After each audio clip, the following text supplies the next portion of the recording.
Less is more. Transitional space. It's a transitional space. Right to the dump. That's my 2 cents. All right, second question. Can garages or accessory buildings be located closer to the property lines than proposed? This came from you. You were talking about. Okay, yeah. Yes. When the original rough draft of the code was in development, a majority of the planning commission favored keeping substantial dimensions for accessory buildings, side yard, and rear yard setbacks. But upon noting the land-consuming consequences of those setbacks when applied to typical residential lot dimensions in Narberth, a unanimous vote in favor of reducing side and rear yard setbacks has reversed that opinion.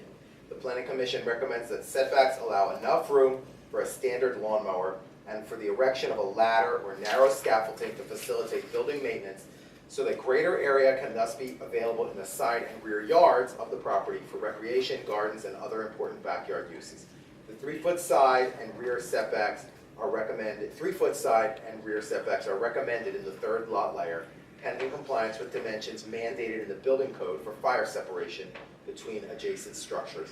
An exception should be made for twin garages where a fire-rated party wall centered on a lot line shared by 2 owners separates 2 independently owned structures with 0 setback and with a minimum of footprint, an efficient and desirable configuration. And I remember you had commented that with the standard setback, it becomes a kind of your neighbor's zone because you're not going to do anything in that 8 feet. And maybe your neighbor, if you're lucky, will plant tomatoes and you can, right? I mean, that was where Well, and I think the idea is that if most of our backyards are small, and if you are forced to put a garage in the middle of your backyard, you don't have as big a yard as you might otherwise have. So garages have always traditionally been at the back edge of a lot, so to maximize the size of the yard. And I think you'd probably rather have a garden in your yard than a garage. I would. Minority of the Planning Commission suggested a 0 lot line rather than enough room for a lawnmower or a ladder. And the majority of the Planning Commission felt that it forces a property owner to cross into a neighbor's property to access their own building for maintenance purposes, which is oftentimes not a problem until it becomes a problem. Yeah, You know, I know. why not? Yeah. Why go there? Know all about that. So that was the only additional comment on that. I am in agreement.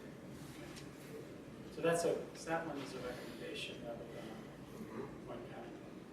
Third question, what are the recommendations of the Montgomery County Planning Commission regarding the standards for determining conditional use eligibility in the 4A General Urban Limited District? For those of you who are listening, that's the green part of the map. This is what makes, correct me if I'm wrong, Sean. You're right. This is what makes something in the green area potentially moderately useful as a commercial property. So this is this standard that Aaron's about to read. It says research by MCPC confirms that the method of establishing eligibility by date of construction and by lot size as proposed in the code is appropriate. This approach has been successfully used elsewhere in the county and can be expected to withstand legal challenge in Narberth. And there is a very long letter from the Montgomery County Planning Commission, which I am not going to read, but if you are interested, I will make it available to you regarding that research. Just at this juncture, I just want to summarize it a little bit. I think most of us who live in Narberth value some of the big Victorian homes that are sort of towards the core part of Narberth. If a property owner doesn't have either the money to maintain and restore that property, it's likely they'll sell it. They might sell it to someone who would do something like tear it down. This provision allows someone who currently lives in an owner of one of those beautiful Victorian properties, the opportunity to turn it into to make use of it in similar way that, say, Dr. Chain or Dr. Lamer have used their big Victorian homes. And that's it, simply. Does Dr. Lamer the dentist? Dentist, Yeah. the denter on Windsor, the doctor on, I don't know, Iona and Windsor. So, and it seems like it's throughout the county recommended it because throughout the county there are towns where this has functioned, it's worked actually to save some of these historic properties rather than have them be torn down or fall into such disrepair that they end up falling. And the criteria sets minimum square feet for which this is available, lot size, and then combines that with the date that it was built, ostensibly to pigeon it into an architectural period. That would So be the it. county's actually provided a specific map that's in the draft code that shows which properties meet this special standard. And it's not, it's a small percentage of them. There are many properties in that green zone that don't qualify for that kind of conditional commercial use. Aaron, could I just ask a question for clarity? Point of information, go ahead. Yes, point of information. Did I understand you correctly that I guess for today's code, we have 8-foot setbacks and it's being recommended that we go to 3-foot setbacks? Mr. Metrick? In today's code, you have the setbacks, Or 7 or 8, depending on which zone you're in, I apologize. the draft code, No, I'm talking about, I guess, today's current. the existing, Existing code, I guess there's a 7-foot setback in the existing, R2 or R3 and R2, I guess, is an 8-foot. But was I understanding that it sounded like it's going to possibly 3? That is the recommendation for accessory buildings, yes. Not for primary structures, just for accessory buildings. Okay. let me answer your question Sure. just to clarify. The existing code, buildings have to be built outside of the setback areas, regardless of whether they're principal or accessory. Whatever those setback areas vary depending on what district you're in. Right. The one exception to the rule is if the building is used for a garage. In those cases, under the existing code, those garages can be built or extended into setback areas. Okay. With no limit to how close they get to the So right now, property line. it's 0. As long as For they're gar- garage. for garages. Right, not Yeah. a shed, or a Yeah. car garage. And what is it on the new code for that? It would be 3 feet, is that correct? Well, no, it's 7 feet right now in the code. No, it's Because currently, but under this proposal to amend, it would go they're from thinking 7 of, to recommending it be less. from 0 to 7. Part of the deal here, if I may interject, is that what is a garage? You know, garages start out housing cars in 1920, and now very few of them do. They're full of lawn equipment, hockey sticks, whatever.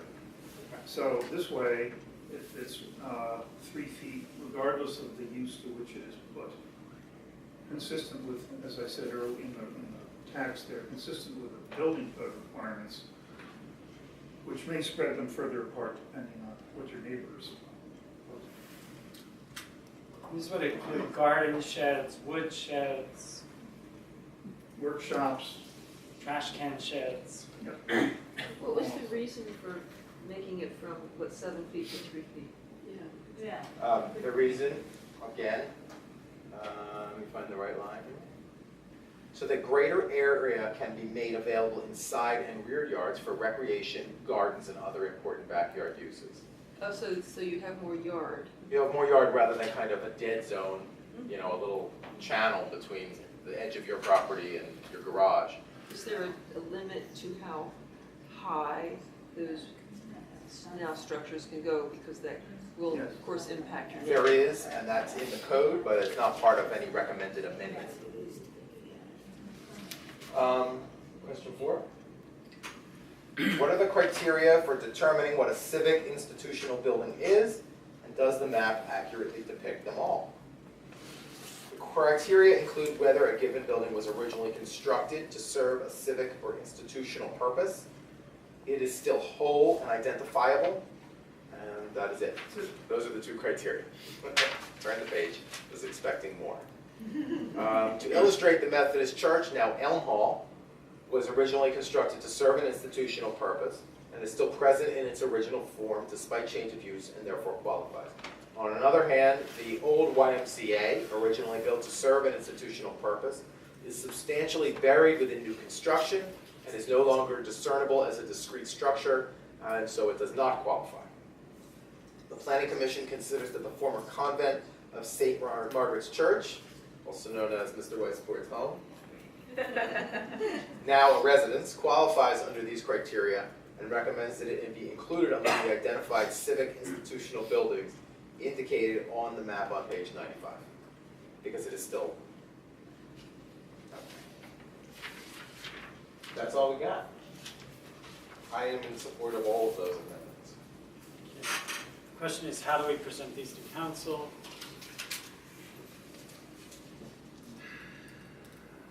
To me, it seems to me that we need to have, as you suggested, an up-down vote on the question of the porch. We have a recommendation from the Planning Commission on that that the code only allow open front porches. When we had the sort of a straw poll among council members, we were split. There was not unanimity. It was one of the only questions that the council had about the form-based code where we actually were split on the recommendation of the Planning Commission. Beyond that, the council, as we reviewed all of the questions that came up over 3 months of full review, the only question where there was not agreement on the Planning Commission's recommendation was the open porch. So, but now we have, and so Aaron suggested that we actually ask the Planning Commission to give us the pros and cons on that question, and that we revisit our concern. So, Okay. yeah. I think So there's that only would- 2 of us here out of 3, Yeah. but 2 makes a majority, and we can Okay, so I think recommend to put this forward to. It's I think the caucus it's probably a good use of the caucus unless Yeah. we don't have most of the members. Wednesday night. Very good. Thank you so much, Jim, for all the hard work Thank you. and for being here tonight to answer questions about this. There are 2 other items on the agenda. One is whether there are any outstanding zoning issues that the committee needs to discuss or look at. And the third was to talk about Mr. Walco's Delayed demolition demolition concepts. concepts, yeah, which are few. So let's do demolition concepts first. I don't know that, I'm not thinking of anything in particular, by the way, Okay, with regard to zoning issues. No, Was recommended. I'm not fishing for anything, I'm not Okay. thinking of anything in particular. Just wondered if there were any. I don't think so. Okay. Bob? When, I see your hand, like, Okay, when we okay. have public comment, we'll, Oh, do that during the yeah, vote? Okay. yeah, thanks. Sure.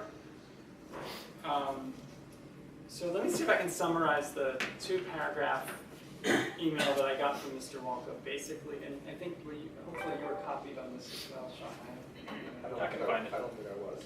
He basically, after our sort of emergency building and zoning meeting, we discussed the idea that we should ask Mr. Walco's firm to come up with concepts for how to manage unwanted tear downs. Is there a way we could either put in place a special permit for tear downs that could delay the time frame, which is 15 days is the mandatory turnaround for a permit application in Pennsylvania.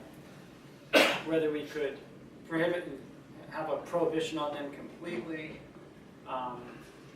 And basically, Mr. Walco replied that there's really isn't a way to legally delay a property owner's desire to tear down their property.